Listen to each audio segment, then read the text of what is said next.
Welcome, പുതിയൊരു വീഡിയോയിലേക്ക് സ്വാഗതം. ഇന്ന് നോക്കുന്നത് ഒരു പൈൽ റീഡിംഗ് ആണ്.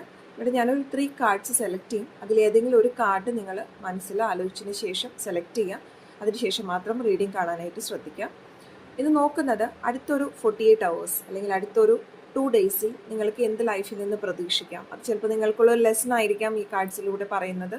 അതല്ലെങ്കിൽ നിങ്ങൾ എന്തെങ്കിലും എക്സ്പെക്റ്റ് ചെയ്യുന്ന ഒരു കാര്യത്തിനുള്ളൊരു അഡ്വൈസ് ആയിരിക്കാം, റിസൾട്ട് ആയിരിക്കാം. എന്തായാലും റീഡിങ്ങിലേക്ക് കടക്കാം.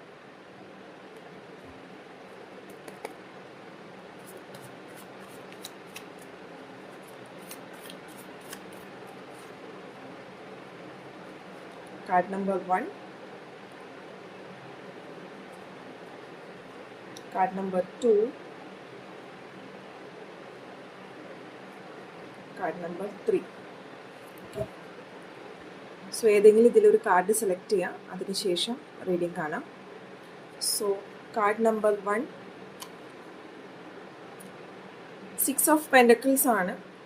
അപ്പോൾ ഈ ഒരു ടൈമിൽ നെക്സ്റ്റ് ഒരു 48 hours നിങ്ങൾക്ക് ചിലപ്പോൾ ഡൊണേറ്റ് ചെയ്യാനുള്ള അവസരങ്ങൾ കിട്ടായിരിക്കാം, ആരെങ്കിലും ഹെൽപ്പ് ചെയ്യാനുള്ള അവസരങ്ങൾ കിട്ടുമായിരിക്കാം.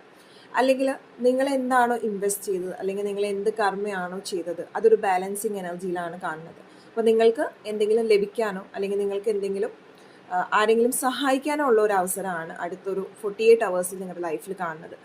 നിങ്ങൾ എന്തെങ്കിലും നല്ല കാര്യങ്ങൾ ചെയ്തിട്ടുണ്ടെങ്കിൽ അതിൻ്റെ ഒരു കർമ്മ നിങ്ങൾക്ക് റിട്ടേൺ ബാക്ക് ആയിട്ട് വരുന്ന ഒരു ടൈം കൂടിയായിരിക്കാം. കാർഡ് നമ്പർ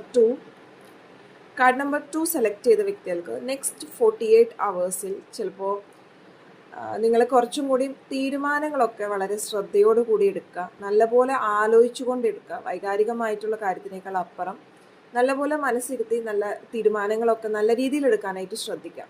കാരണം ഇവിടെ ഒരു ബിട്രയൽ എനർജിയാണ് കാണുന്നത്. അപ്പോൾ ഏതെങ്കിലും തരത്തിൽ വഞ്ചിക്കപ്പെടാനോ അല്ലെങ്കിൽ നിങ്ങളെടുക്കുന്ന തീരുമാനം മാനിപ്പുലേറ്റ് ചെയ്യാനോ അങ്ങനത്തെ കാര്യങ്ങളൊക്കെ ഉണ്ട്. ചിലപ്പോൾ നിങ്ങൾക്ക് കൂടെ നിൽക്കുമെന്ന് പ്രതീക്ഷിച്ച പലരും നിങ്ങളെ ഒറ്റപ്പെടുത്തുന്ന അവസ്ഥ, അങ്ങനെയൊക്കെയാണ് ഈ ഒരു 48 hours കാണുന്നത്. കാർഡ് നമ്പർ 3 ഒരു വിതിൻ 48 hours കാണുന്നത് നിങ്ങളൊരു ശാന്തമായൊരു മോഡിൽ പോകുന്ന ഒരു എനർജിയാണ് ഇവിടെ കിട്ടുന്നത്. പല തീരുമാനങ്ങൾ എടുക്കാൻ അല്ലെങ്കിൽ പല ശ്രമങ്ങൾ നിങ്ങളുടെ ഭാഗത്ത് എഫേർട്ട് ഇട്ടിട്ടും റിസൾട്ട് ഒന്നും കാണാതെ വരുമ്പോൾ ഒരു സ്റ്റാൻഡിങ് സ്റ്റിൽ എന്നുള്ളൊരു എനർജിയാണ് ഇവിടെ കിട്ടിയിരിക്കുന്നത്. അപ്പോൾ ഒരു റെസ്റ്റിംഗ് മോഡിൽ പോകുന്നതായിരിക്കും ഈ ഒരു ടൈമിൽ നല്ലത്. ചിലപ്പോൾ മൂവ്മെൻറ്റ്സ് ഒന്നും ഉണ്ടാകില്ല, നിങ്ങൾ ഉദ്ദേശിച്ച പോലെ ഒരു വളരെ ആക്റ്റീവായിട്ടുള്ള ഒരു എനർജിയോ അല്ലെങ്കിൽ ആക്റ്റീവായിട്ടുള്ള ഒരു റിസൾട്ട് നിങ്ങൾക്ക് ചിലപ്പോൾ ഈ 2 days ഉണ്ടാകണമെന്നില്ല, എന്ത് കാര്യത്തിലാണെങ്കിലും. അപ്പോൾ ഈ ഒരു ടൈമിൽ ലെറ്റ് യൂണിവേഴ്സ് ഡിസൈഡ് എന്നുള്ളൊരു സ്റ്റാൻഡ് എടുക്കായിരിക്കും നല്ലത്. ഇതൊക്കെയാണ് ഇന്നത്തെ